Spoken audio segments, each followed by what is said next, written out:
ಏನ್ ಯೋಗ್ಯತೆ ಇದೆ ಅಂತ ಏನ್ ಎಜುಕೇಶನ್ ಇದೆ ಅಂತ ಹೇಳಿ ನೀವು ಅಧಿಕಾರಕ್ಕೆ ಬರ್ತಾ ಇದ್ದೀರಾ? ಫ್ರೀಯಾಗಿ ಕೊಡ್ತೀನಿ ಅಂದಿದ್ರೆ ನೀವು ಫ್ರೀಯಾಗಿ ಕೊಡ್ಬೇಕಾಗಿತ್ತು. ಇಲ್ವಾ ನಿಮ್ ಯೋಗ್ಯತೆ ಏನಿದೆ ಅದ್ರಲ್ಲಿ ನೀವು ಗೆದ್ದು ಬರ್ಬೇಕಾಗಿತ್ತು. ಹೆಂಗಿದೆ ಓಪನಿಂಗ್ ಥ್ರಿಲ್ಲು? ಒಬ್ಬ ಆಟೋ ಚಾಲಕ ಯಾವತ್ತಾದ್ರೂ ಆಗ್ಲಿ ಒಬ್ಬ MLA MP ಆಗಿದಾನ? BMTC ಫ್ರೀ ಆಗಿ ಬಿಡ್ಲಿ, KSRTC ಫ್ರೀ ಆಗಿ ಬಿಡ್ಲಿ, ಮನೆ ಮುಂದಕ್ಕೆ ಬಸ್ ಹೋಗಲ್ಲ, ಆಟೋ ಚಾಲಕನೇ ಹೋಗ್ಬೇಕು. ಒಬ್ಬೊಬ್ಬ ಓಟ್ ಹಾಕೋ ಪ್ರಜೆಗೂ ಇದೆ, ಕನ್ಸ್ಯೂಮರ್ ಕೋರ್ಟ್ ಅಲ್ಲಿ ಇದನ್ನ ಕೇಸ್ ಹಾಕೋದಾಗಿತ್ತು. ನಾವು ಇನ್ನು 5 ವರ್ಷ ಇದು ಆಡಳಿತ ಇರುತ್ತೆ ಅಂದ್ರೆ ಯಾವ ಮಟ್ಟಕ್ಕೆ ಹೋಗಿ ನಮ್ಮನ್ನು ತಗೊಂಡೋಗಿ ನಿಲ್ಲಿಸ್ತಾರೆ. 10 kg ಅಕ್ಕಿ ಇವತ್ತು ಬೇಕಾದ್ರೆ ಇವತ್ತು ಸಾಯಂಕಾಲ ಬಾಡಿಗೆ ಹೊಡಿಬಿಟ್ಟು 10 kg ಅಕ್ಕಿ ತಗೊಂಡೋಗಿ ನಾನು 1 ತಿಂಗಳ ತಿಂತೀನಿ. ನಾನು ಪಬ್ಲಿಕ್ ಮಾತ್ರ GST ಹಾಕ್ತೀರಾ, 1 to 2 GST ಕೊಡ್ತೀರಾ? ಒಬ್ಬ ಮನೆ ಒಳಗಡೆ ಒಂದು ಬಿಲ್ಡಿಂಗ್ ಅಲ್ಲಿ 4 ಮನೆ ಇದೆ. 4 ಮನೆಯಲ್ಲಿ 3 ಮನೆ ಬಾಡಿಗೆ ಕೊಟ್ಟರೆ 1 ಮನೆ ಓನರ್ ಇರ್ತಾನೆ. ಅದರಲ್ಲಿ ಇನ್ನೊಂದು ಏನಾಗಿದೆ, ಕಮರ್ಷಿಯಲ್ ಮೋಟರ್ ಅಂತ ಒಂದು ಬಿಲ್ ಬಂದೇ ಬರುತ್ತೆ. ಏನಕ್ಕೆ? ಮೋಟಾರ್ ಪಂಪ್ ಮಾಡೋದು. ಆ ಮೋಟಾರ್ ಪಂಪ್ನ ಈ 3 ಮನೆ ಫ್ರೀ ಮಾಡಿಬಿಟ್ಟು ಈ ಮೋಟರ್ಗೆ ನೀನು ಟ್ರಿಬಲ್ ಕರೆಂಟ್ ಬಿಲ್ ಮಾಡ್ತಾ ಇದೆಯಾ? ಯಾವ ಥರ ಮಾಡ್ತಾ ಇದೆಯಾ? ಕಮರ್ಷಿಯಲ್ ಬಿಲ್ ಯಾಕೆ ರೈಸ್ ಮಾಡಬೇಕಾಗಿತ್ತು? ಸರ್ಕಾರದಲ್ಲಿ ನೀವು ನಿಂತ್ಕೊಂಡು ಅಧಿಕಾರಕ್ಕೆ ಬರಬೇಕಾಗಿದ್ದರೆ ಯೋಗ್ಯತೆ ಇದ್ದರೆ ನೀವು ಅದನ್ನೆಲ್ಲ ಮಾಡಬಾರ್ದಾಗಿತ್ತು. ಫ್ರೀಯಾಗಿ ಕೊಡ್ತೀನಿ ಅಂದಿದ್ರೆ ನೀವು ಫ್ರೀಯಾಗಿ ಕೊಡಬೇಕಾಗಿತ್ತು. ಇಲ್ವಾ ನಿಮ್ಮ ಯೋಗ್ಯತೆ ಏನಿದೆ ಅದರಲ್ಲಿ ನೀವು ಗೆದ್ದು ಬರಬೇಕಾಗಿತ್ತು. ಫ್ರೀ ಕೊಡ್ತೀನಿ ಫಸ್ಟ್ ಏನಂತಂದ್ರೆ ಫ್ರೀ ಬಸ್ ಕೊಡ್ತೀವಿ ಅಂತ ಹೇಳಿದ್ರು. ಯಾವ ಥರ ಕೊಟ್ಟಿದ್ದೀರಾ ಫ್ರೀ ಬಸ್ಸು? ಯಾವ ಥರ ಕೊಟ್ಟಿದ್ದೀರಾ? ಅದಕ್ಕೇನಂತ ಹೇಳ್ತಾ ಇದ್ದಾರೆ ಈಗ, ಫ್ರೀ ಬಸ್ಗೆ ಅದನ್ನು ತೊಗೊಂಡು ಹೋಗ್ಬಿಟ್ಟು ನೀವು ಶಕ್ತಿ ಯೋಜನೆ ಕಾರ್ಡ್ ಮಾಡಿಸ್ಬೇಕು ಅಂತ ಹೇಳ್ತಾ ಇದ್ದಾರೆ. ಶಕ್ತಿ ಯೋಜನೆ ಕಾರ್ಡ್ ಏನಕ್ಕೆ ಬೇಕಾಗಿತ್ತಿದು? ಫಸ್ಟೇ ನೀನು ಅದನ್ನು ಎಲೆಕ್ಷನ್ಗೆ ನಿಂತ್ಕೊಬೇಕಾದ್ರೆ ನೀವು ಹೇಳಬೇಕಾಗಿತ್ತು, ಶಕ್ತಿ ಯೋಜನೆ ಕಾರ್ಡ್ ಜಾರಿಗೆ ಬರುತ್ತದೆ, ಅದನ್ನು ನೀವು 1 ತಿಂಗಳಲ್ಲಿ ನೀವು ಮಾಡಿಸ್ಕೊಬೇಕು ಅಂತ ನೀವು ಫಸ್ಟೇ ಎಲೆಕ್ಷನ್ ಮುಂಚೆ ಇದನ್ನು ಹೇಳಬೇಕಾಗಿತ್ತು. ಮಕ್ಕಳಿಗೆ ಕ್ಯಾಕರ್ಸಿ ಹೊರಗಡೆ ಹೋದ್ರೆ ನಮಗೆ ಅವಮಾನ ತಡೆಯೋಕ್ಕಾಗ್ತಿಲ್ಲ. ನಮ್ಗೆ ಇತ್ತೀಚೆಗಂತೂ ನಮಗೆ ಆಗ್ತಾ ಇಲ್ಲ. ಹೇಳಲಿಲ್ಲ 200 ಯೂನಿಟ್ ಕರೆಂಟ್ಗೂ ಹೇಳಲಿಲ್ಲ. ಈಗ ಅಲ್ಲಿಂದ ಬಂದು 2,000 ರೂಪಾಯಿ ಮನೆಗೆ ಕೊಡ್ತೀವಿ ಅಂತ ದೊಡ್ಡವ್ರಿಗೆ ಅಂತ ಹೇಳಿದ್ರ. ಅದು ಮನೆಗೆ ದೊಡ್ಡವ್ರಿಗೆ ಕೊಡ್ತಿರೋ ಇನ್ನೊಬ್ರಿಗೆ ಕೊಡ್ತಿರೋ ನನಗೆ ಬೇಡ, ಮಹಿಳೆಯರಿಗೆ ಕೊಡ್ತೀರಾ ಅಂತ ಹೇಳಿದ್ದೀರಾ. ಆ ಮಹಿಳೆಯರಿಗೂ ನೀವು ಅವಾಗ ಹೇಳಬೇಕಾಗಿತ್ತು, ಫಾರಮ್ ಫಿಲ್ ಮಾಡುತ್ತೆ, ಫಾರಮ್ ಫಿಲ್ ಮಾಡಬೇಕು, ಅದು ಅರ್ಜಿ ಕಳಿಸ್ಬೇಕು ಅಂತ ಎಲ್ಲ ಹೇಳಬೇಕಾಗಿತ್ತು. ಎಲೆಕ್ಷನ್ ನಿಂತ್ಕೊಳ್ಳೋದಕ್ಕಿಂತ ಮುಂಚೆಗೆ ಏನೂ ಹೇಳದೇ ಇರೋರು ಇವಾಗ ನೀವೆಲ್ಲ ಕಂಡೀಷನ್ ಅಪ್ಲೈ ಮಾಡಿದ್ರೆ ನೀವು ಯಾವ ಸರ್ಕಾರ ಕಂಡೀಷನಲ್ಲಿ ಮಾಡೋಂಗಿದ್ರೆ ನಿಮ್ಗೆ ಯೋಗ್ಯತೆ ಇದೆಯಾ?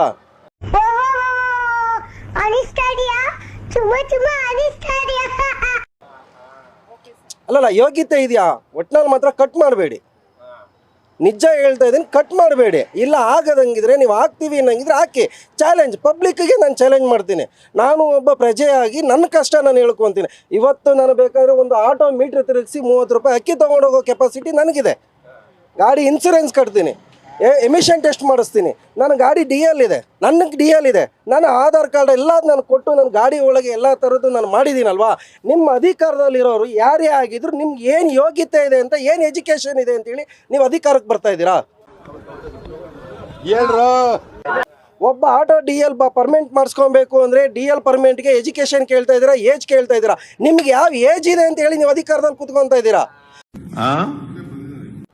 ಏನಕ್ಕೆ ಈ ಥರ ಮಾಡ್ತೀರಾ ಮೋಸನ? ಮಾಡೋಂಗಿದ್ರೆ ಮಾಡಿ, ಸರ್ಕಾರನ ಜನಪರ ಮಾಡಿ. ಈ ಥರ ಮಾಡೋಕೆ ಹೋಗಬೇಡಿ.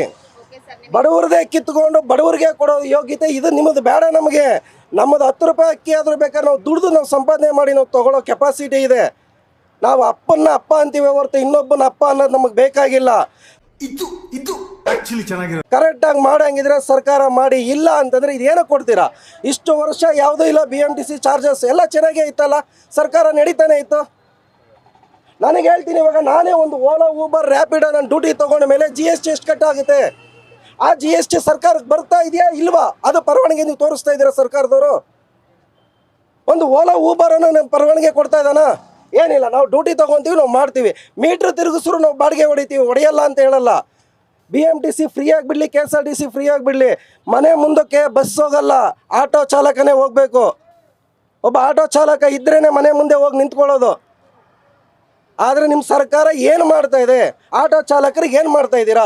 ಇವಾಗ ನಾನೇ ಹೇಳ್ತೀನಿ, ನಿಮ್ಮ ಅಧಿಕಾರದಲ್ಲಿರೋವಂಥ ಡ್ರೈವರ್ಗಳು, MLA MP ಗಳಿಗೆ ಡ್ರೈವರ್ ಇದ್ದಾರೆ, ಅವ್ರ ಮಕ್ಕಳೆಲ್ಲ ಏನೇನಾಗಿದ್ದಾರೆ ಅಂತ ಯಾರಿಗಾರು ಗೊತ್ತಾ? ನಾವು ಬಾಯಿ ಮುಚ್ಕೊಂಡಿದ್ದೀವಿ, ನಮ್ಮನ್ನ ಕೆಣಿಗ್ಬೇಡಿ.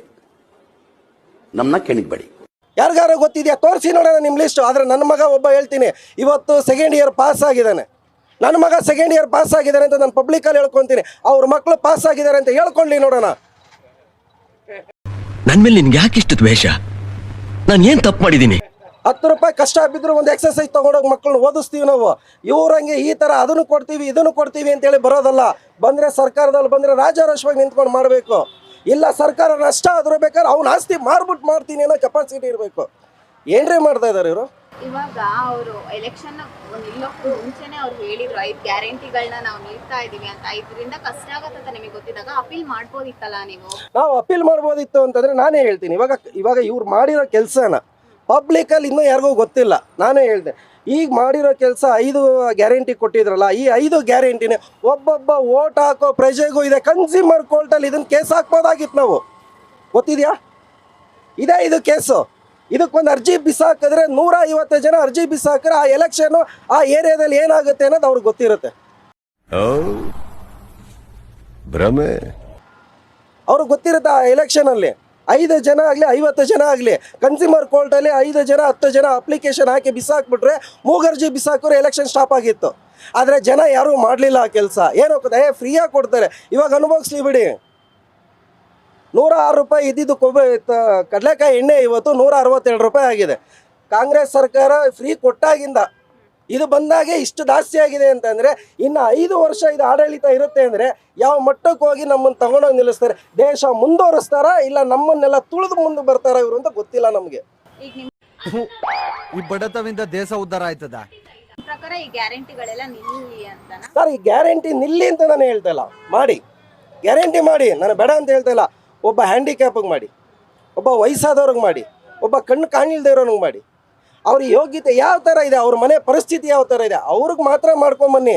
ಅದು ಬಿಟ್ಟುಬಿಟ್ಟು ಎಲ್ಲರಿಗೂ ಗ್ಯಾರಂಟಿ ಕೊಡ್ತೀನಿ. ಇವಾಗ ನಾನೇ ಹೇಳ್ತೀನಿ, ಇಷ್ಟು ನೀವು ಗ್ಯಾರಂಟಿ ಇದೆ 2,000 ಕೊಡ್ತೀನಿ ಅಂತಂದ್ರೆ 2,000 ಕೊಡ್ತೀನಿ ಅಂತಂದವರು ಇಷ್ಟು ದಿನ ಇದಾದ ಮೇಲೆ ನೀವು ಅರ್ಜಿ ಎಲ್ಲ ಹಾಕಿ ಅಂತ ಹೇಳಿದ ಮೇಲೆ ಎಷ್ಟು BPL ಕಾರ್ಡ್ ರೈಸ್ ಆಗಿದೆ ನೋಡು. ಇಂಥ ಜನ ಎಲ್ಲಿ ಸಿಗ್ತಾ ನಿಮ್ಗೆ? ಹೊಡಿರಿ ಚಪ್ಪಾಳೆ, ಹೊಡಿರಿ. ಇದನ್ನೆಲ್ಲ ಯಾಕೆ ಇವ್ರು ಪಬ್ಲಿಕ್ ಇದ್ರ ಮಾತ್ರ ಬಿಡ್ತಾ ಇಲ್ಲ? ನಾವು 5 kg ಅಕ್ಕಿ ಕೊಡ್ತೀನಿ ಇದನ್ನು ಮಾತ್ರ ಹೇಳ್ತಾರೆ. ಮಕ್ಕಳಿಗೆ ತೊಂದರೆ ಆಗೋದಕ್ಕೆ ಮುಂದಕ್ಕೆ ಹೋಗೋದನ್ನ ಏನು ಮಾಡಬೇಕು ಅನ್ನೋದನ್ನ ಫಸ್ಟು ತೋರಿಸ್ಕೊಡಿ. ಅದನ್ನು ಬಿಟ್ಬಿಟ್ಟು 10 kg ಅಕ್ಕಿ ಕೊಡ್ತೀನಿ ಇದನ್ನೆಲ್ಲ ಕೊಡ್ತೀನಿ ಅಂದ್ರೆ ಯಾರು? 10 kg ಅಕ್ಕಿ ಇವತ್ತು ಬೇಕಾದ್ರೆ ಇವತ್ತು ಸಾಯಂಕಾಲದವರೆಗೂ ಬಾಡಿಗೆ ಹೊಡ್ಬಿಟ್ಟು 10 kg ಅಕ್ಕಿ ತೊಗೊಂಡೋಗಿ ನಾನು 1 ತಿಂಗಳೆಲ್ಲ ತಿಂತೀನಿ. ನಾನು ಇಲ್ಲ ಅಂತ ಹೇಳಲ್ಲ. ಏನಕ್ಕೆ ಜನನ ಸೋಂಬೇರಿ ಮಾಡ್ತಾ ಇದ್ದೀರಾ? ದುಡಿಯಕ್ಕೆ ಬಿಡ್ರಿ, ದುಡ್ಡು ಸಂಪಾದನೆ ಮಾಡ್ತಾರೆ. ಇನ್ನೂ ಬೇಕಾದ್ರೆ ಬೆಂಗಳೂರನ್ನ ಇನ್ನೂ ಮುಂದಕ್ಕೆ ತೊಗೊಂಡೋಗಿ ಬಿಡೋಷ್ಟು ಕೆಪಾಸಿಟಿ ನಮಗಿದೆ. ಇದು ನಮ್ಮ ದೇಶ ಅಂದ್ರೆ ಇಂಥ ದೇಶದ ಬಗ್ಗೆ ಕೆಡ್ದ ಮಾತಾಡ್ತೀಯ ನೀನು? ಇಲ್ಲ ಅಂತಲ್ಲ, ನಿಮ್ಮಂಥ ಅಧಿಕಾರಿಗಳು ಬಂದು ಕುಂತಿರೋದಕ್ಕೆ ನಾವು ಹಿಂಗಿರೋದು. ನಾನು ಆಟೋ ಓಡಿಸ್ತಾ ಇದ್ದೀನಿ, ನಾನು ಆಟೋ ಡ್ರೈವರೇ ಆಗಿದ್ದೀನಿ. ನಾನು ಮನೆ ಕಟ್ಸಿದ್ದೀನಿ, ಒಂದು ಮನೆ ಕಟ್ಸಿದ್ದೀನಿ ನಾನು. ನೀವು ಅಧಿಕಾರಕ್ಕೆ ಬಂದ್ಮೇಲೆ ಏನೇನು ಮಾಡಿದ್ದೀರಾ ಅಂತ ನಿಮ್ಮ ತೆರಿಗೆ ಇಲಾಖೆಯಿಂದ ಕೊಡ್ತೀರಾ ನಮಗೆ? ಸಾಧ್ಯ ಇಲ್ಲ. ಈಗ ಯಾಕೆ ಆಗಲ್ಲ, ಏನಾಯ್ತು? ಆಗಲ್ಲ. ಕೊಡ್ತೀರಾ? ಯಾವ ಒಬ್ಬ ರೈತನ ಮಗ MLA ಆಗಿದ್ದಾನೆ, MP ಆಗಿದ್ದಾನೆ, ಅವ್ರ ಅಧಿಕಾರ ಏನಿದೆ? ಯಾರು ತೆಗಿಯೋಕ್ಕಾಗುತ್ತಾ? ಅವ್ರ ಜಾತಕ ತೆಗಿಯೋಕ್ಕಾಗುತ್ತಾ? ಅವ್ರ ಖಾತೆ ಕಂದಾಯ ಹಿಡಿದು ಅವರಪ್ಪ ಏನು ಕೆಲಸ ಮಾಡ್ತಿದ್ದ, ಅವ್ನ ಸಂಬಳ ಎಷ್ಟಿತ್ತು, ಅವ್ರ ಖಾತೆ ಎಷ್ಟಿತ್ತು, ಅವ್ರ ಸಂಪಾದನೆ ಎಷ್ಟಿತ್ತು, ಇವಾಗ ಇವ್ರ ಅಧಿಕಾರಕ್ಕೆ ಬಂದಮೇಲೆ ಎಷ್ಟಾಗಿದೆ ಅದನ್ನೆಲ್ಲ ತೆಗಿಯೋಕೆ ಯಾರ ಕೈಲಿ ಆಗುತ್ತೇನ್ರಿ?